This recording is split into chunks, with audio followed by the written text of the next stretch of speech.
Texas dealer records. All records must be maintained and easily accessible to the Texas Department of Motor Vehicles personnel by anyone that holds a Texas motor vehicle dealer license. All records, including retail and wholesale transactions, must be kept a minimum of 48 months. That's 4 years. All current records and records from the previous 13 months must be kept at the licensed dealership location. Records that are older than 13 months can be stored at another location other than the licensed dealership. You may not store the previous 13 months records at an off-site location.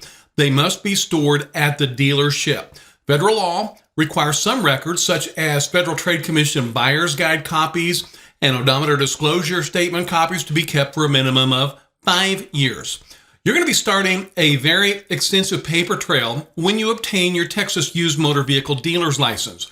The most important piece of office equipment that you're going to need in your new business will be a copy machine or a scanner.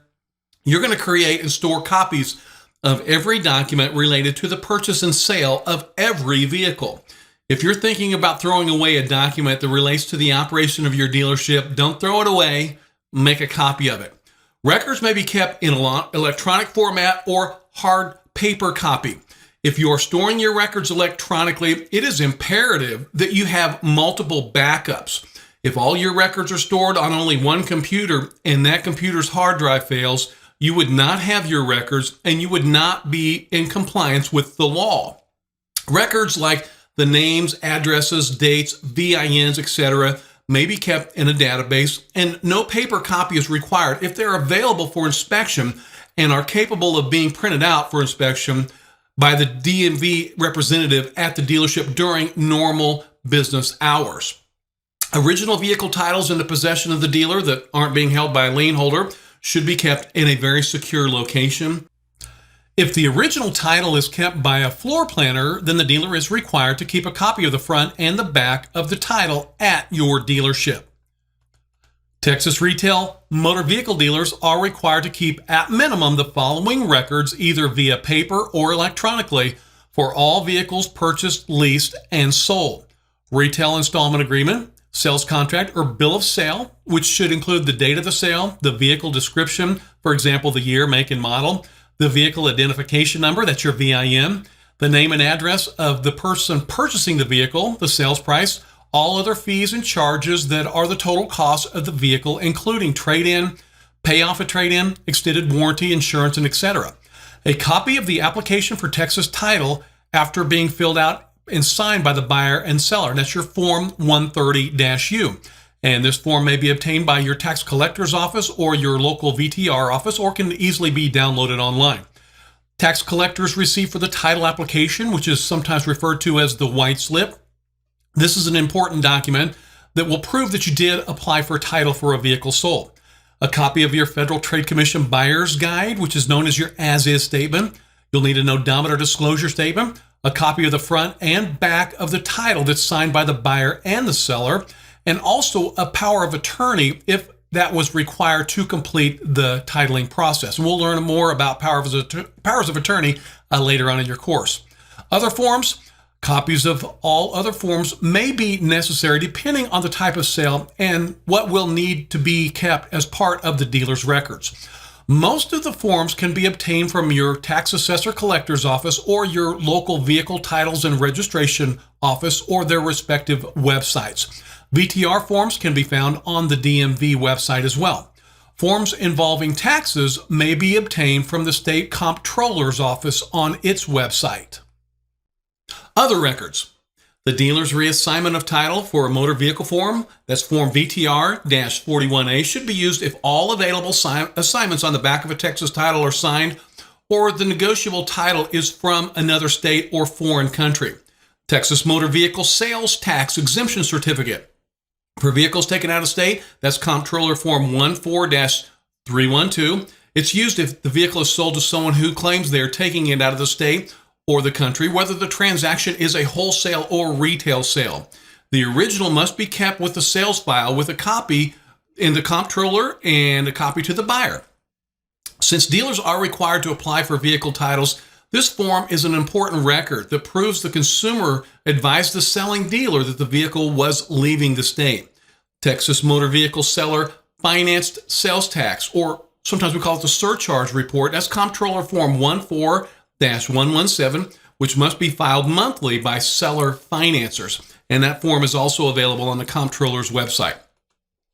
All wholesale motor vehicle transactions must keep at minimum the following records, either via paper or electronically, for all vehicles purchased, leased, and sold: a purchase record, bill of sale, sales contract, or auction receipt showing the date of the purchase, the vehicle identification number, that's your VIN, the name and address of the seller, and a mileage statement.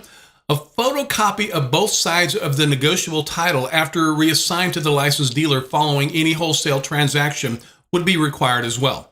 Odometer disclosure statement, if the odometer disclosure is not integrated right into the title.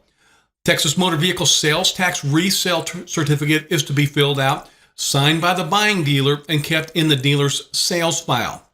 Do not send the completed certificate to the comptroller on that one.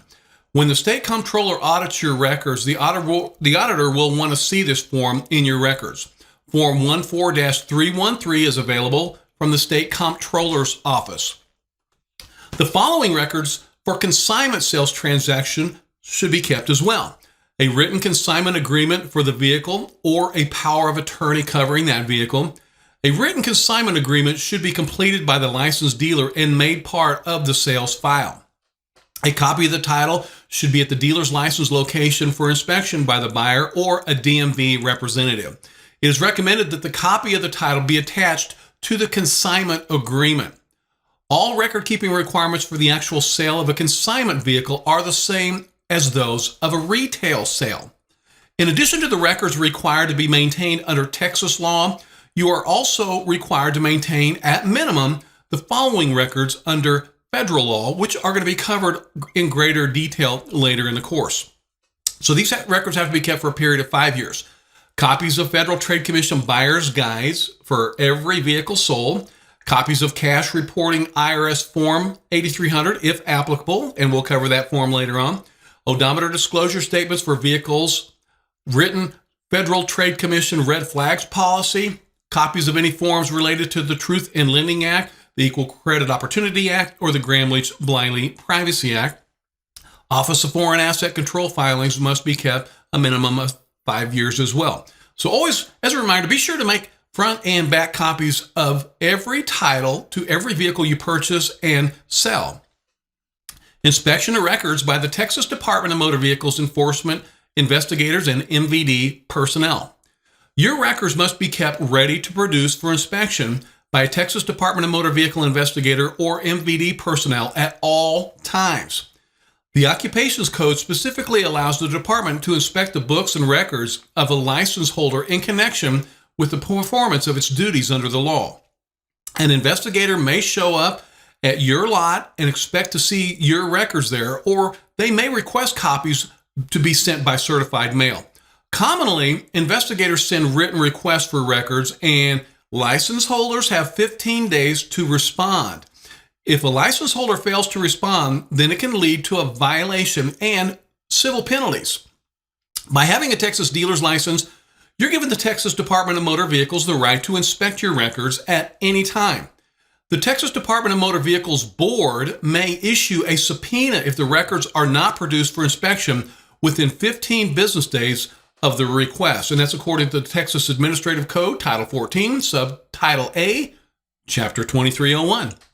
During a records inspection, the Texas Department of Motor Vehicle investigator may arrive unannounced during your posted hours of operation. If either, an owner or partner is not staffing the dealership during the posted hours, or an official employee, this could lead to the suspension or revocation of a dealer's license. Remember, state law does require that the dealership is staffed during those posted hours. All records shall be available for reasonable inspection within 15 business days of the request. Your dealership has to be staffed. It's this Texas law. Next, I want to talk about the Texas Department of Motor Vehicles Board. The Texas Department of Motor Vehicles Board conducts hearings at least 4 times a year. However, it might meet more frequently depending on the current needs. And They review, approve, and rescind new rules. The Texas Department of Motor Vehicles Board consists of 9 members, and it's a part of the Texas Department of Motor Vehicles. The 9 members are appointed by the Texas governor, then confirmed by the Texas Senate. The governor selects 1 member of the board to chair the board, and the members of the board elect the vice chair of the board.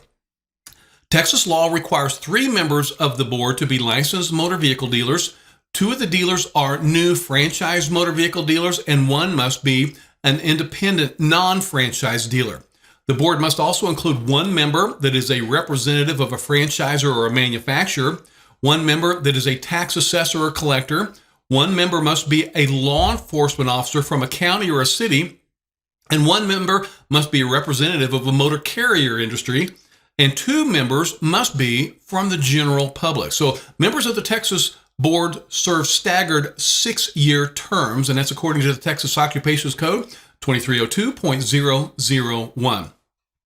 The board shall oversee and coordinate the development of the department and shall ensure that the components of the motor vehicle industry actually function as a system. So the board considers ways in which the Department of Motor Vehicles operations may be improved and may periodically report to the legislature concerning potential statutory changes that would improve operation of the Texas Department of Motor Vehicles. The board also approves rules that are required under recently passed legislation. So you can view the board schedule and the agenda at the Texas Department of Motor Vehicles website. That's txdmv.gov. You know, as a licensed Texas motor vehicle dealer, you will need to be aware of the very important functions of the board, as their actions affect the operation of every Texas motor vehicle dealership. They meet at least 4 times a year in Austin. If you ever have a chance to attend a board meeting or watch a board meeting online, you will find it very, very educational. We have completed this unit, and in this unit, we have learned that dealers must display their license, the dealers must act ethically, or the license could be suspended. The dealer license may also be denied, and we learned about the disciplinary fine matrix. The Texas Department of Motor Vehicles Enforcement Division, we covered dealer complaints and dealer insurance, the retail contractor bill of sale, odometer disclosure and tampering. We covered sales to minors. Also showed you how to maintain your dealer records and talked about inspection of records by the Texas Department of Motor Vehicles personnel, along with important roles and responsibilities of the Texas Department of Motor Vehicles Board. Once again, I want to remind you that all the videos in this course are available for you to view after the course at texasdealers.com. Just scroll down to the bottom of any page and click on the Texas Dealer videos to find any video that you would like to review.